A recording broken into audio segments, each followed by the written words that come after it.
I've never been obligated to speak for 7 minutes precisely, and I didn't have anything to reverse engineer to learn how to do that, so I made an effort to write this out. In the popular media and also in conversations with colleagues here at UCSD, I frequently hear reference to a basic issue, the value of nature. And it usually is expressed through two kinds of queries. What shapes how people value nature, and what causes these values to change? At first glance, these seem to be reasonable questions. However, if humans also are part of nature and much of the natural world has been humanized, so to speak, what actually is shaping what? What is valuing what?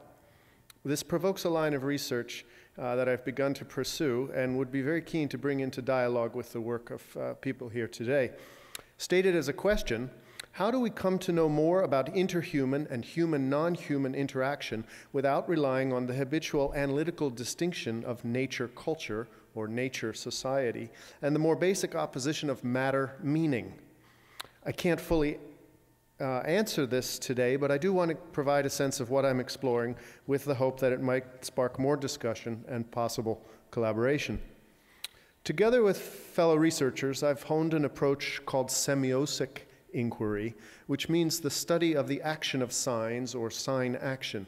It's not at all like the semiology we inherit from modern linguistics, organized around a relatively stable dyadic relationship between structure or code and its formal instantiations. But nor is it a free-floating idealism that precludes hypothesizing about real tendencies beyond that which is immediately perceivable. The semiotic modality entails appreciating how something, a sign, figuratively pulls out and represents aspects of something else, its object, so as to yield a third thing, a communicative quality or meaning.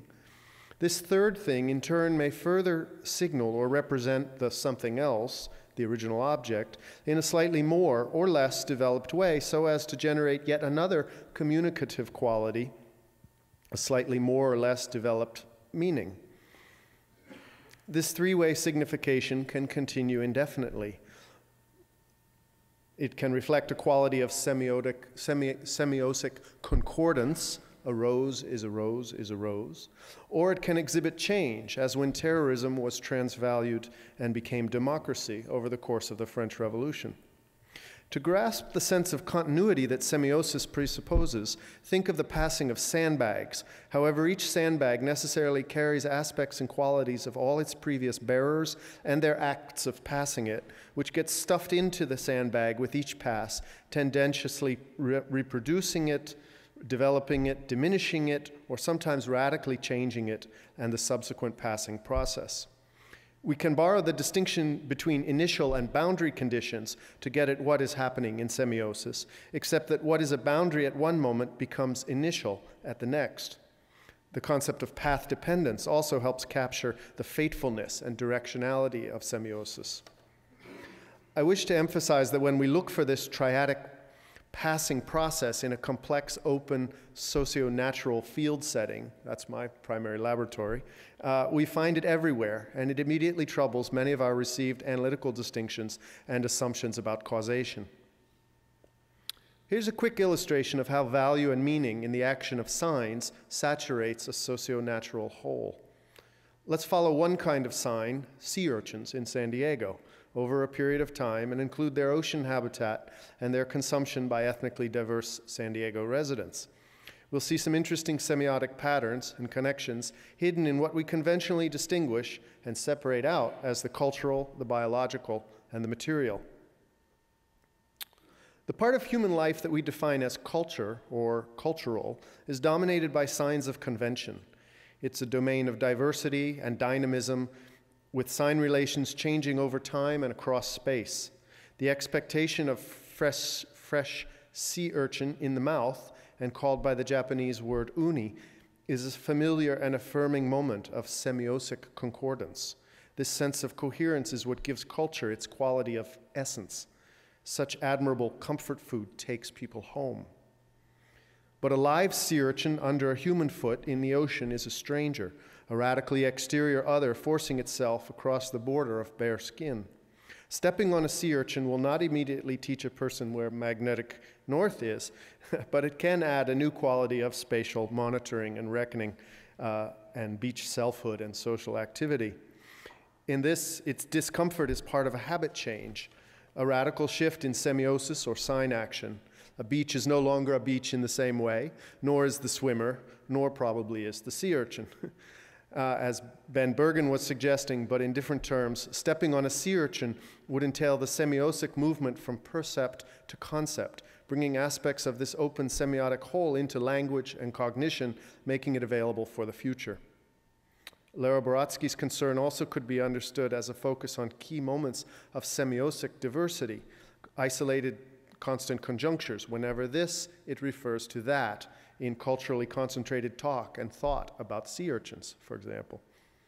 Now, biologists looking both at humans and at organisms like sea urchins have developed the semiosic framework for reconceptualizing communication and function within and among living systems. This has allowed researchers to work at the infra and supra-individual level, seamlessly moving across molecular processes, myosin, muscles, mindful bodies, and embodied minds, and then on to ecological niches and species evolution.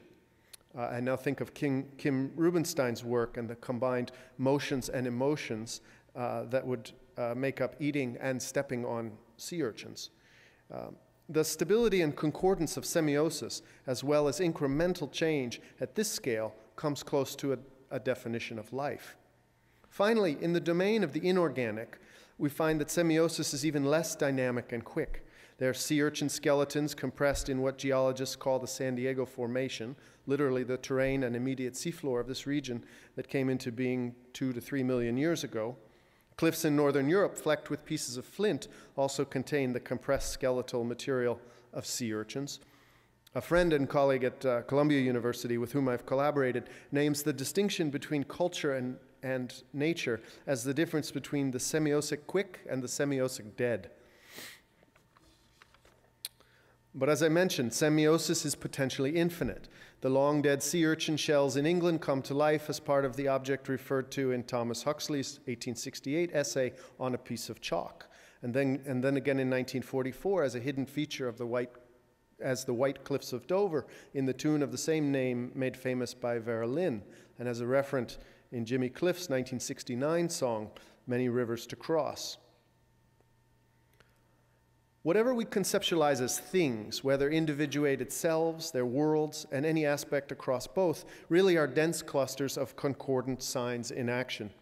Any agglomeration of signs that has this quality of semiotic habit, we can say has agency, the capacity to make something happen. For human beings, such concordance provides the sense of integrity of being that makes action possible. It also is what makes the consequences of actions more or less predictable. Whatever we are and know about reality is through the representational process of semiosis. Knowledge and creativity are by definition mediated. They are iterative, inferential processes. The genius of a scientist, a musician, or an entrepreneur is not that they make something from nothing. Instead, as a colleague at Berkeley put it, knowledge and creativity really is closer to making something else from nothing but. But when we talk about value in the fullest sense, or rather, when we talk about value in the fullest sense, we're asking about the admirableness of such sign concordance, whether they comprise selfhood, sea urchins, sushi, painful, surprise, or songs.